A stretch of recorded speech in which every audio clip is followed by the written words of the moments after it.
Good morning student. मैं अलका मिश्रा एक बार से फिर से आपका लाल बाग के यूट्यूब चैनल में हार्दिक स्वागत करती हूँ। क्लास 10th के स्टूडेंट्स, जैसे कि आज आप जानते हैं हमें पारिस्थितिक तंत्र और उसके संगठक के बारे में पढ़ना है। तो आइए हम पारिस्थितिक तंत्र और उसके संगठक के बारे में जानते हैं। जीव मंडल का अर्थ है जीव का क्षेत्र। आपने पिछले बार पढ़ा था कि पृथ्वी पर स्थल मंडल, जल मंडल, वायुमंडल और जैव मंडल पाए जाते हैं। तो जैव मंडल क्या है बच्चों? जीवों का क्षेत्र। पृथ्वी पर स्थल, जल तथा वायु विद्यमान है, यानी हमारी पृथ्वी पर ये तीनों चीजें पाई जाती हैं और ये तीनों चीजें पौधे तथा जंतुओं का जीवन बनाए रखने में सहायता करती हैं। हमारे पौधे भूमि पे रहते हैं, वायु और जल के माध्यम से अपना भोजन बनाते हैं। पृथ्वी पर जीवन को बनाए रखने के लिए ये क्षेत्र आपस में मिलकर जीव मंडल का निर्माण करते हैं। पृथ्वी के स्थल मंडल, जल मंडल और वायुमंडल तथा उनमें रहने वाले सभी पौधे एवं जंतुओं को इकट्ठे रूप से जीव मंडल कहते हैं। यानी पौधे और जंतु अजैव मंडल यानी मृदा, भूमि, वायु, इन पे निर्भर रह के जो पूरा एक वातावरण बनाते हैं वो हमारा जीव मंडल कहलाता है। पौधे तथा जंतु अपने चारों ओर के पर्यावरण तथा परिस्थितियों से बच्चों प्रभावित रहते हैं। मौसम पे डिपेंड करता है।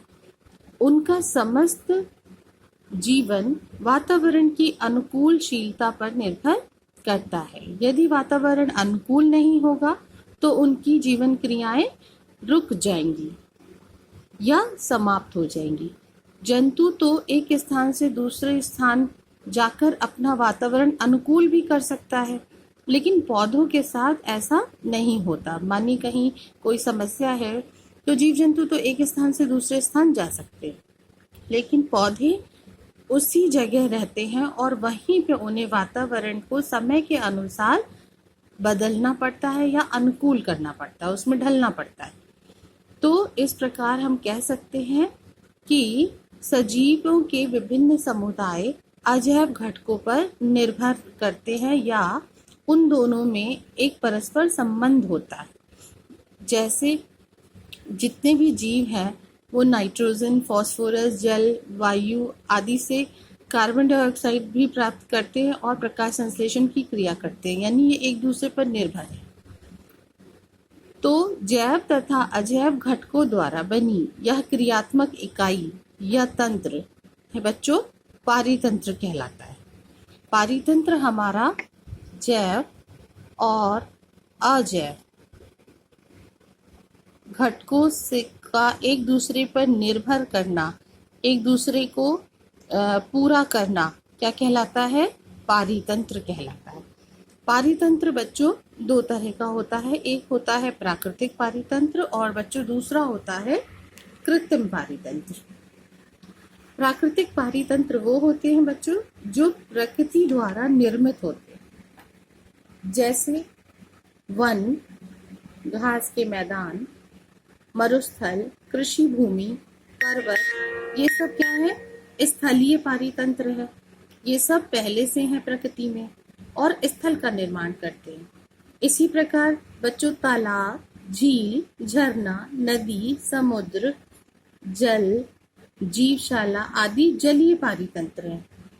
ये सब प्रकृति में जलीय पारितंत्र का निर्माण करते हैं क्योंकि ये जल वाले हैं। और जो घास के मैदान है, मरुस्थल, कृषि भूमि है, ये स्थलीय पारितंत्र का निर्माण करते हैं। लेकिन ये सब प्राकृतिक पारितंत्र के अंतर्गत आएंगे क्योंकि ये सब प्रकृति द्वारा निर्मित है। लेकिन कुछ बच्चों पारितंत्र कृत्रिम पारितंत्र के अंतर्गत आते हैं, जो जैसे कि आपका बगीचा, कृषि भूमि मानव निर्मित यानी कृत्रिम पारितंत्र के अंतर आता है क्योंकि ये सब मानव द्वारा निर्मित है। बगीचा कौन बनाता है? मनुष्य बनाता है, उसमें फूल वगैरह लगाता है। इसी तरह कृषि भी मनुष्य करता है, खेती अपनी मर्जी से करता है। खेत है, बगीचा है, ये सब कृत्रिम पारितंत्र के अंतर्गत आता है।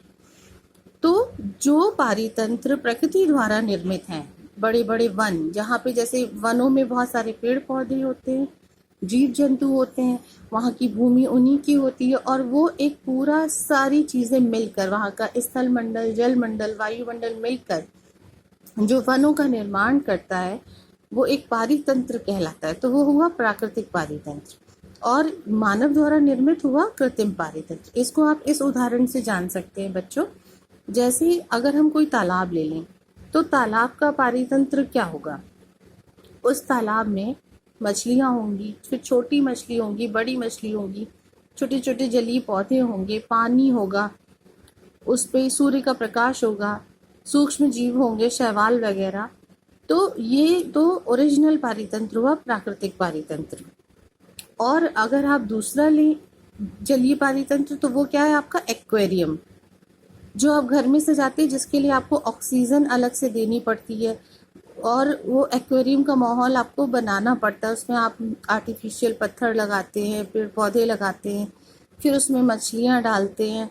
तो ये आपका बनाया हुआ पारितंत्र है। तो ये हुआ कृत्रिम पारितंत्र। तो जलीय पारितंत्र अब आप समझ के, जो प्रकृति द्वारा निर्मित है वो प्राकृतिक, और जो जलीय पारितंत्र आपने बनाया है वो कृत्रिम।